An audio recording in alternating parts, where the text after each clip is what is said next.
It's a beautiful day here, and I'm really uh, envy you and your pool back there.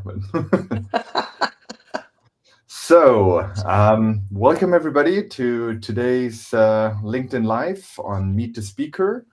My name is Carsten. I'm your host today, and also the host of the Lean Leader Summit that is coming up in a couple of weeks in Munich. With me today is the very distinguished person, Julie Short. Um, can you give the audience some introduction to yourself, please?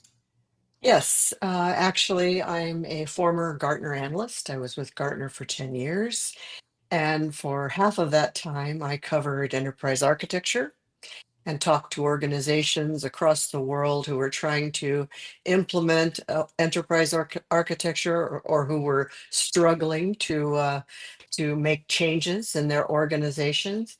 And the other half of the time I spent with writing research and taking care of all the technology and service providers, all the vendors, as we call them. I don't like that word, so I call them technology and service providers. But what many people don't know about me is that I've come to Switzerland about 26 years ago now.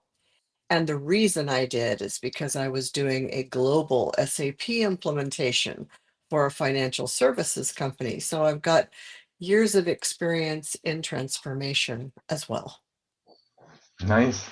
So I really like kind of like those perspectives you bring in with having done kind of like SAP implementation yourself, but also kind of like the research and then also now moving from your significant role at Gartner to that now more independent research and analysis hmm role. And I always like to like talk with you. I mean, we go way back to your Gartner time and always experienced the conversations to be very deep and also very broad from the perspectives you kind of like bring. Um, that said, you're kind of like coming up with this talk, enterprise architecture, the people have spoken. So how much is that covering your Gartner time, your research analyst time afterwards, everything, or just kind of like the last couple months or year? So is it kind of like very broad, or is it kind of like very actual? Well, it actually speaks to all of my experience in my career. Before I became an analyst, I did a number of transformations. I used to implement Oracle, we won't say that word, but SAP. Now, I did my last implementation was SAP, and I still get calls from recruiters who want me to do SAP implementations. So I'm thinking, you really don't want me to do that. uh, but the truth is, I led a team of 40 people, including business, IT, consultants, a team of 40 people implementing in a financial service organization that did not want to change, that had a 20-year-old mainframe. If you think back, this is 2025. What were we doing 26 years ago? Year 2000. They had to change and they didn't want to. Hmm. So it is from real experience, but also I dealt with the same kinds of issues when I was at Gartner because Gartner analysts talk to organizations and those organizations come to them with their problems, with their challenges. So it really is the culmination of many years in my career and my experience. Hmm. Okay, excellent. Then I warned you on the next question. So your title says the people have spoken. So Which what is people? the people? Is it kind of like a certain group of stakeholders, and maybe also if you can like chime in, what is kind of like the loudest message if they speak, or maybe it's also the people have yelled. I don't know. Ah, okay. So when I say the people have spoken, sorry, that's an English expression. It means that they can either make or break. your transformation effort. Hmm. So that's how I use that expression, just for something short and succinct so that you'd get the message. But it's true that stakeholders exist all over the place when you're doing a transformation. The steering committees are stakeholders. The business leaders who are not part of the steering committees are stakeholders. Your IT people, your business people, and then squeezed in the middle are the enterprise architects and the transformation leaders. So that's what I mean by people. And I think it's a topic that we often forget, but is so vitally important. I don't know about all those transformation leaders out there, but I like to be successful when I do a transformation. I don't like to fail. And there are a lot of transformations that fail. Hmm. True, true. And I think you already covered it well. The biggest obstacle to success or realizing the change is not really the technology.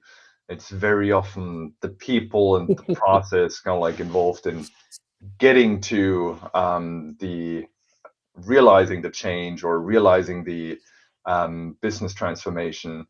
So, what is it, or what can also people expect when they come to see your session at the upcoming Lean Leader Summit? What's kind of like some of the nuggets to they will take away? Well, having a background in research, of course, I did some additional research, not only Gartner research, but other types of research about transformation efforts. And I found this one that really intrigued me, and it was why transformation efforts fail. And there are 10 reasons. So I'll be covering the 10 reasons. And I hate to tell you, but every single one of those 10 reasons has a people element to them. So I will be also giving some very practical advice that I have lived through myself, things that worked, things that'll help transformation leaders and enterprise architects survive. But many times we think as transformation leaders or as enterprise architects that we have all the authority. Well, you know what happens with authority. Everybody ignores it. I've often said, as you mentioned, it's changing technology is always going to be there. Technology is always going to change. Now we're doing artificial intelligence, Gen AI, agentic AI, all of these forms of AI. But the truth is, that's the easy part. Changing people is the Hmm. hard part. Hmm. Definitely. Um, if you're a speaker at the upcoming Lean Leader Summit, so for the folks that are not signed up yet, it's leanleadersummit.com. But also, if you do have questions now, feel free to ask them. We will, if we have time, get to it during that live session, or also respond afterwards in the comment section here at LinkedIn Live, if you watch it on LinkedIn Live. So, Carson, I wanted to yeah. mention that at the session, at the Lean Leader Conference, one of the most important things I want to do is enter into a dialogue with all of the participants to get their ideas. I'm going to give them some very concrete advice, but I'm really open to hearing their thoughts, what's worked for them, if they've used some of these techniques. It's really a dialogue because Hmm. no matter how much you know, there's always more you can learn. Hmm. True, true.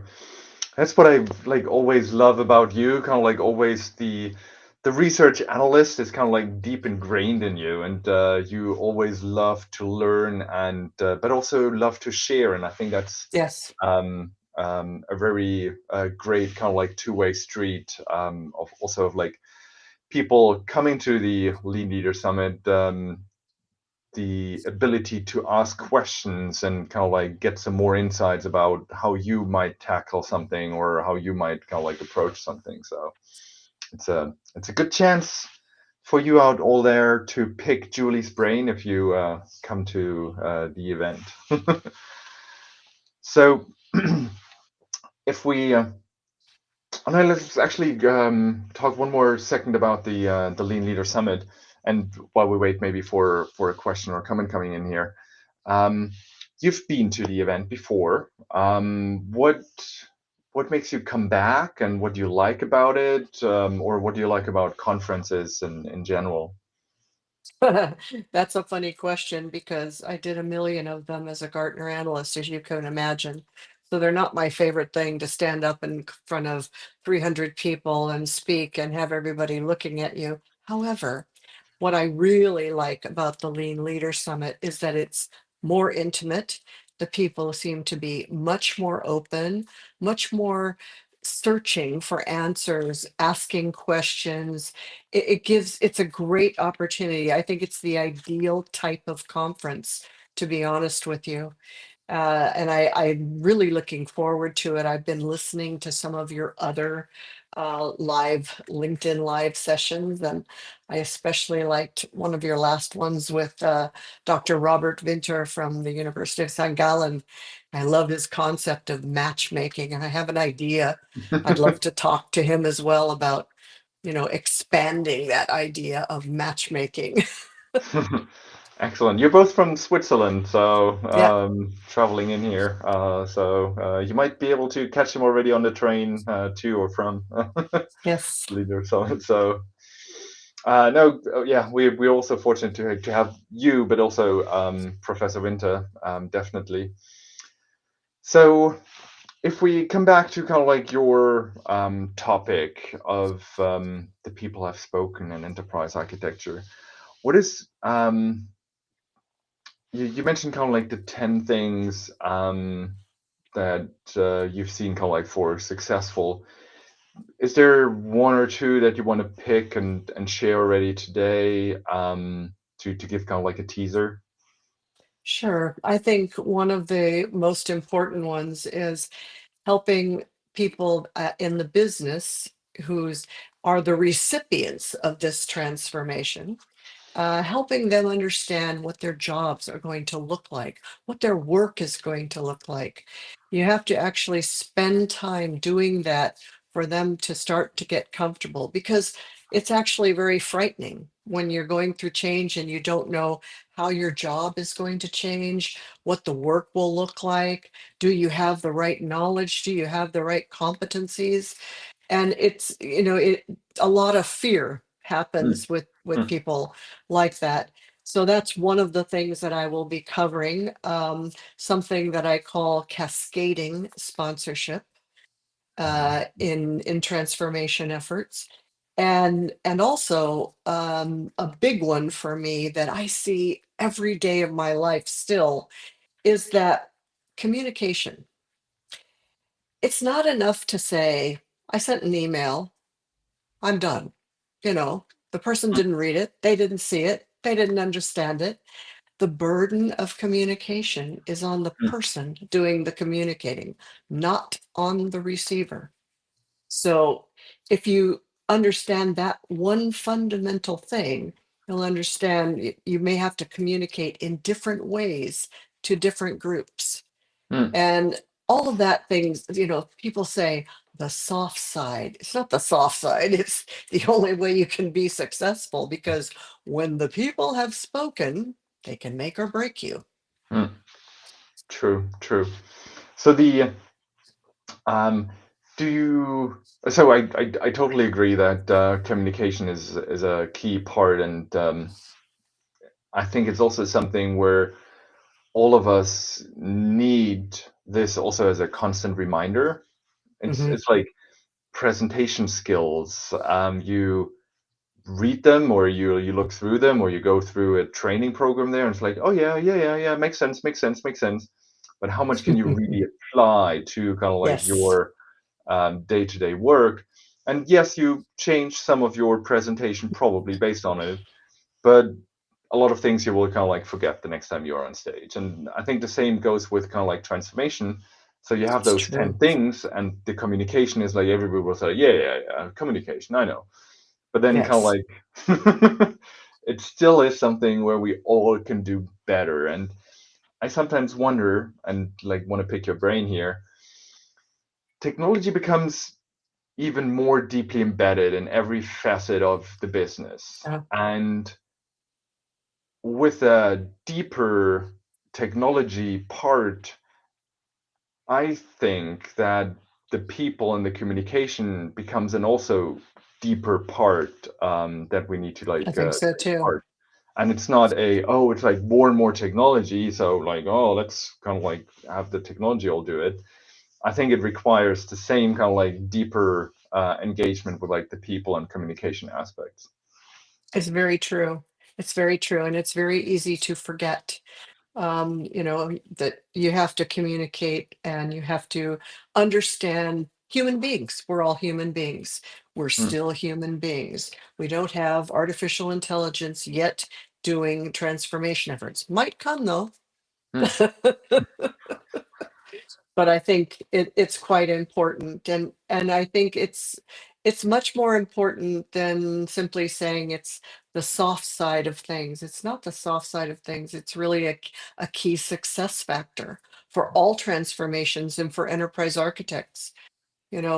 I'm sure you remember having spoken when we spoke together when I was at Gartner that we talked to so many enterprise architects that say, you know, I became an enterprise architect because I wanted to do the right things for my company. I saw mistakes made, or I knew I could do it better.